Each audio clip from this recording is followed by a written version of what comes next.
Hello, and welcome to Talking Tullahoma, a weekly podcast recapping the week's news, talking to the news makers, and looking ahead to upcoming events. I'm Kelly Lapczynski, and today I'll be talking with Jordan Ennis, the Mission Chair at First Methodist Church, about the Henry Center Outreach Program. After the interview, stay tuned to find out more about events that are on tap in the weeks ahead. But first, here's a look back at this week. The National Weather Service has confirmed that a tornado touched down in northern Franklin County on Sunday. Winds near 93 miles per hour produced a path of damage nearly 7 miles long on the 25th. At those speeds, the tornado was classified as an EF1. Storm damage stretched from south of Tullahoma to just north of Sewanee. Now, this comes on the heels of another tornado that touched down near the Coffee-Bedford County line just 5 days earlier. An EF0 with winds reaching 85 miles per hour touched down on the 20th and covered a little more than a mile. Both tornadoes caused some minor damage, but no injuries have been reported. A Shelbyville teen was taken into custody last week in connection with a shooting threat at the Madison Street Carnival in Bedford County. Now, the 17-year-old was arrested 1 year after he was allegedly involved in a shooting at the same carnival last June. That shooting sent one adult male to the hospital with non-life-threatening injuries. Now, the timing of his arrest this year isn't coincidental. The juvenile had made a Snapchat post threatening to shoot someone at this year's event. Now, the time between Memorial Day and Labor Day is the deadliest time of the year. There are longer summer days, which mean more people are out on the lakes or traveling on the roads, and there are more trauma-related emergencies. At the same time, the summer break means there are fewer blood drives and fewer people who show up to donate blood. That's a challenge that Blood Assurance faces each year. So this summer, there's a new incentive. All donors in the month of June will receive a $20 e-gift card. And if you are blood type O negative, you are a universal donor, so you get an extra $5 on your gift card. Schedule a donation online at bloodassurance.org. Now, at the end of a long summer, folks in Tullahoma have gotten used to finishing out the month of September at the 41A Music Festival downtown. That won't be the case this year. The Highland Rim Kiwanis Club, which has produced the festival for 15 years, has announced a hiatus in 2025, and the future of the festival is unclear. Now, leaders say the organization is working on restructuring, and they hope to have something exciting to share in 2026. But for more than a decade, fraternal organizations and service groups nationwide have been plagued by declining membership, and they have struggled to attract younger members. In fact, formal volunteering has reached the lowest rate in nearly 3 decades. And that's just as true in Tullahoma as it is anywhere else. So if you'd like to see the festival return, one way to make that happen is to volunteer. Meanwhile, Bonnaroo is just 2 weeks away, and it's close to selling out this year. There are a handful of 4-day tickets still available online, but if you can't make it to the farm this year, you can still catch at least part of the action. Portions of the festival will be streaming on Hulu. And where there's music, there are adult beverages. But despite my Bonnaroo segue, the newest tasting room on the Whiskey Trail isn't in Manchester. Nope. Surprise, it's in Lynchburg. Company Distilling is helmed by the first master distiller ever to leave Jack Daniels without either retiring from the position or dying while still in the post. Jeff Arnett launched his new brand 4 years ago in Townsend, Tennessee. And on the 16th, Arnett brought his business back to Lynchburg to open what is now the distillery's 3rd location. If you want to visit, you can do that Tuesday through Sunday. And in sports, we've come to the end of the school year, and with it, the end of the Wildcat baseball team's effort to repeat their 2024 championship title. They made it to the state tournament this year for the 13th time in school history, but the Cats fell to the Munford Cougars in the semifinal round at Blackman last Friday, the 23rd. Now, on to today's interview. To be honest, we're still getting our guest list ramped back up for this new podcast format, so today we're going to revisit an interview that we did in the old studio around this time last year with Jordan Ennis. Now, at that time, he was the mission chair of the First Methodist Church, and I believe he still is. The church operates the Henry Center, one of the many nonprofit organizations that TUA customers support when they allow their bills to be rounded up to the nearest dollar. Earlier this year, that small change added up to more than $31,000 in donations to local nonprofits like the Henry Center. You're the chair of the missions program. Yes. And when I hear that title, I think, I'm chairing people to go off and go to Ecuador. I don't think about missions being the mission of food and clothing and shelter, but that's a large part of what the Henry Center does. Absolutely, and just you're right. Our missions program does incorporate international missions. We do an international trip, or try to do it every year if it can help, or if the circumstances allow us to do that. And so that's a part of the missions program. And then we have the two mission programs that we'll talk a little bit more extensively about at the Henry Center. And then we have our program at Dossett. So let's start with the programs that are at the Henry Center. Yes. I think most people, I don't know if it's Tuesdays, Thursdays, or both, they might be two different ministries, but I think most people have seen the people who gather Yes. once a week to come and get some form of help. Right. So let's talk about what it is they're showing up to get.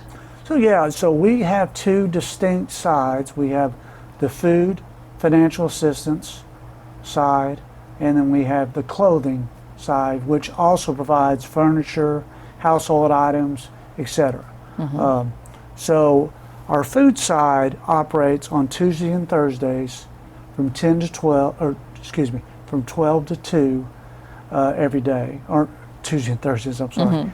And our clothing side normally operates just on Thursdays from 12 to 2. Now, we are closed for the month of June on the clothing side, but we'll reopen in July. Okay. So it's a little bit different mechanics over on the clothing side. Not as much of a dire need over the clothing side as what our food and financial assistance program does. Okay, so now tell me about, you mentioned particularly the food, things like Second Harvest, but with the other things like furniture and toys and clothing, how are those donations coming your way? They can't just be from the congregation, surely. Well, most of it does come from our congregation, but we do, people know about our missions and what we do at the Henry Center, and they'll drop off at the Henry Center on Tuesdays.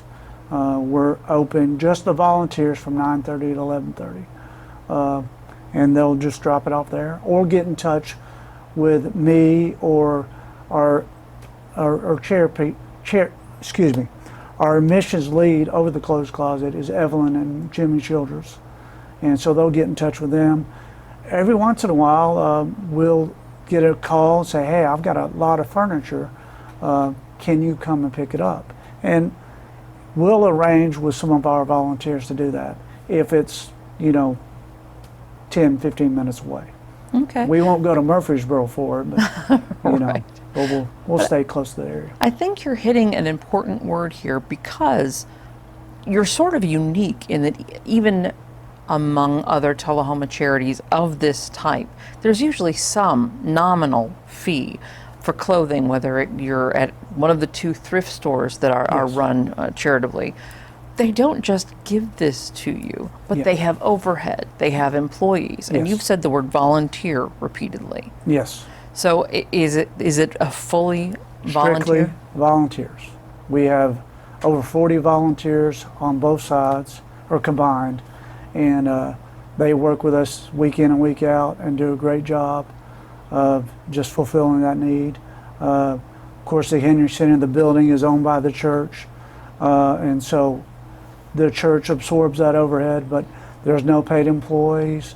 It's pure volunteers. Okay. Yep. One of the things I wanted to ask about is, how long has this been? As long as I can remember, the Henry Center has been around, but I know it hasn't been in that building forever, because the Tullahoma News Yes. used to be up Yes, at the they top did. of the hill there. Yep. So how long has the Henry Center been around? How long has this been going on? So, it's funny, you and I were talking about when we graduated high school, and it was shortly after we graduated high school in the early 90s. Okay. It started as parish nursing. And parish nursing, we did have a paid employee that was a nurse. And that's what we provided, was nursing needs for medical assistance. A little bit of clothing, but that's how it started, and it's just evolved into more with the clothing, the furniture, financial assistance, a food pantry. So it's evolved into much more than what it started out being. How do you get from one to the other? Well, so I did not grow up in the church. We became members of the church about 20 years ago, I think, or a little less than that. So it was way after. I gotcha. Okay. So I'm depending on other members to enlighten me on this. But from what I know, the nurse that ran the clinic, Parish Nursing, when she retired, it kind of turned into more of the clothing, food pantry. And at the same time, I think there was a little lapse in time, but at the same time, Bill Starnes, who was a pastor at our church about 24 years ago, started Partners for Healing. I was thinking I recognized the name. And so Partners for Healing now fulfills those needs of the nursing. So, and that's a mission program that's in and of itself, that's for the working uninsured. Right. Yeah. But now you do start to see how that snowball starts to form, because your nurse is retiring, getting out of the business just at the same time as somebody's picking that up, but you still want to help people. You still got this ministry that is there to take care of people in need, and what the need is has shifted. Okay, so now we started off talking about the fact that the Henry Center is a beneficiary of Roundup funding. Yes. And so because we've talked so much about all these great things being done on a volunteer level and donations and Second Harvest, tell us how that money gets used. Tell us how it helps, so that our we want our people to continue giving to this program. Absolutely. So we do have a budget. The food is not given to us. We have to buy from Second Harvest. We do get some food donations, but we have a budget that the church helps provide us with that we have to meet. And a lot of the Roundup funding and some of the grants we have go into that budget, and to help us provide the needs that we want, or that we want to provide to the people that come into our centers. And the need is bigger than what we can actually provide. So we're very cautious about, what we give out, because we want to make sure people can take advantage of this long term. Yeah. So that helps us provide that on a long-term recurring basis. And yeah, so that's pretty much it. So see, I think that's something that I wasn't sure how that worked with Second Harvest. I did not realize that you had to purchase the food from them. Ma'am. And I think also, again, we're just sort of skipping over a little bit financial assistance programs, but it does help to have a little bit of cash on hand, a little bit in that budget for those people in a dire need situation that come and say, look, this is just, can you help me right now? Yes. And it's funny you mention that, because there are circumstances where somebody's either lost a home due to a fire, that we do step up and say, listen, we understand you're in a tough situation, so we're going to help you with not only your basic needs, but a lot more than that. Yeah. We want you to get your feet back on the ground. And that's what it is. We want to provide these people with hope. Hope that they can come out of a challenging situation and see a better future. So thank you so much for coming out here today. I really hope that our customers are learning more about where their change on the dollar goes. I mean, we're asking you to round up your bill at the end of every month, because it's a little bit of change per customer, but it really, really adds up across a customer base. And this is one of the places that you help when you do that. Thanks for listening. Today's talk with Jordan Ennis was taped last year, but the need hasn't changed. And here's something new. The food pantry is looking for rolling suitcases, medium or large in size. They're for the people who walk to the center to pick up their food. Now, if you have one or a couple suitcases that you can donate, drop by the Henry Center on West Lincoln Street. And if you've got a story or an event that you'd like to share on the podcast, I'd love to hear from you. Call and leave me a message at 571-7186. Now, to the weeks ahead, here's a look at what's happening. On Thursday, June 5th, you can enjoy a glass or two of wine as you enjoy a step-by-step canvas painting tutorial. All the materials you need will be provided except the wine, which you can purchase on-site at Beans Creek Winery. Your $35 entry fee includes your canvas, paint, and instruction. To register, look for Everly's Treasures on Facebook. The peach truck is making its way back to Tullahoma in June with the juiciest peaches around, straight from the orchard. Quantities are limited, so you may want to pre-order online at thepeachtruck.com. The next pickup date in Tullahoma is set for June 6th at the bowling alley, and then they won't be back in Tullahoma again until August. But you can find them at Common John Brewing Company in Manchester on Sunday, June 29th. Now, speaking of Common John, the 8th annual Good Friends Music Fest will kick off there at 5 o'clock June 6th, and then it moves to the Rotary Park Amphitheater at 2 o'clock June 7th. The two-day music fest is free and pet-friendly, so head to Manchester for a night out, craft beer and local art, craft, and food vendors. The South Jackson Performing Arts Center will host its one-night-only annual fundraising event, the Gatsby Gala, on Saturday, June 7th. Your $75 ticket takes you back to the Roaring '20s, where you'll have $30,000 of fun money to use at the casino, and password-only access to the Speakeasy Lounge. The fun starts at 6 o'clock. Get your tickets online at southjackson.com. And while you're there, pick up a ticket for the International Folk Festival featuring dancers from Poland, Estonia, the United States, and Puerto Rico. Tickets are $10, and the festival starts at 7 p.m. on June 10th. Now, if you've ever been interested in joining a book club, drop in at El Costal Mexican Restaurant on Wednesday, June 18th, where a newly formed club will be scouting for new members as we discuss this month's book, The Southern Book Club's Guide to Slaying Vampires by Grady Hendrix. After that, we'll choose the book that we'll discuss in July. El Costal holds a competitive trivia game at 7, so we'll start our discussion at 5:30. And then anyone who wants to stay to play can help us take on a rival book club. It's all in good fun. We hope to see you there. Front Porch Fridays have returned to Cascade Hollow, the home of George Dickel whiskey. On the third Friday of each month through October, the doors will open at 5. Music starts at 5:30, and seating is BYOC, bring your own chair. It's first come, first served for space on the grounds. The artist on June 20th is pop rocker Jenny Teeter. One complimentary cocktail is included in your $20 ticket. Buy it online at georgedickel.com. And that's what's happening. Thank you so much for joining us for this newly imagined version of Talking Tullahoma.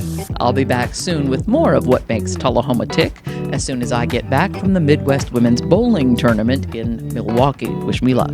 Until then, you can listen to Talking Tullahoma on Spotify, Apple Podcasts, and Amazon Music. Like and share, and for the video version, you can follow us on YouTube. Just search for TUA LightTube. I'm Kelly Lapczynski. Catch you next week.